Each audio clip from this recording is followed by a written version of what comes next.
Okay, this morning I was thinking about how that the internet has allowed people to find out about other people, a lot of other people, in different states, different countries, just different places than where they live, when it wasn't so, that way so many years ago.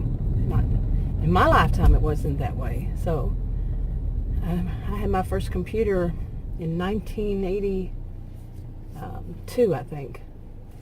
And I've mentioned this before, we were thought of as geeks, and geek was a dirty four-letter word kind of thing.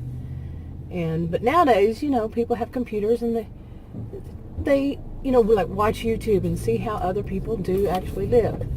And you find things that you always thought you were doing it the only way. And it turns out, no, there are other ways to do it. And the way people pronounce even states, like I think we always call it Nevada, and it's Nevada.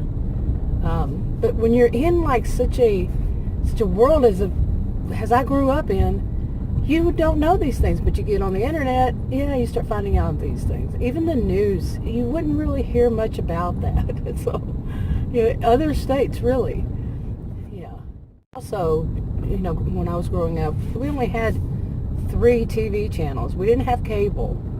And so in radios everything was local, more local than, unless you caught a show that was very, movie on TV, it was unusual to find out much about other places. And if there was anything that was different, than what you have heard, you're used to, it was more like, oh, that's just TV. That's what they do on TV.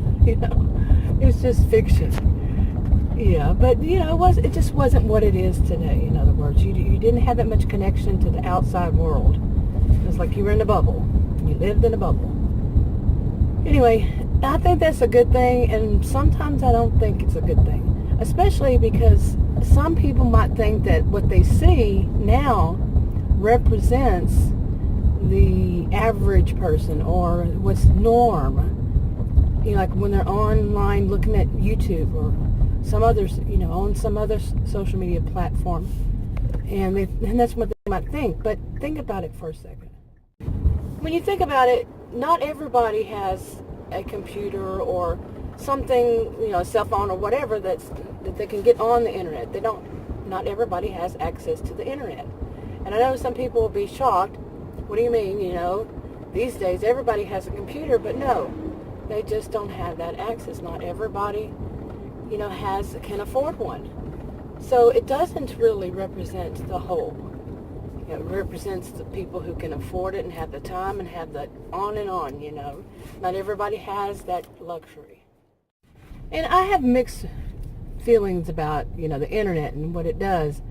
Because, like I said, some people might think that this is how, what represents the world, and it doesn't. And you can find some good things on there. You can find some information that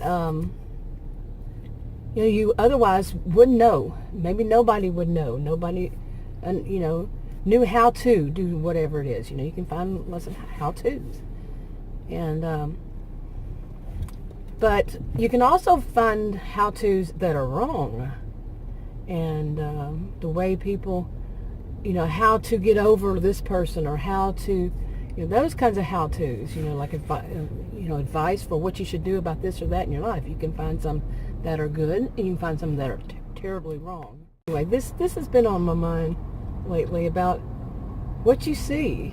Be careful what you believe, what you think is the norm, what all people do. No, not all people do that, because like I said, even all people can't get on the internet. Yeah. But anyway, it was just on my mind. I thought I'd do a little video. I'm over here in a new area for me. Not the area is not new, but this whole shopping center. So I'm going to go around and try to figure out things, see where everything is. So I'm going to go ahead and wrap this video up. Talk to y'all in another video. Bye.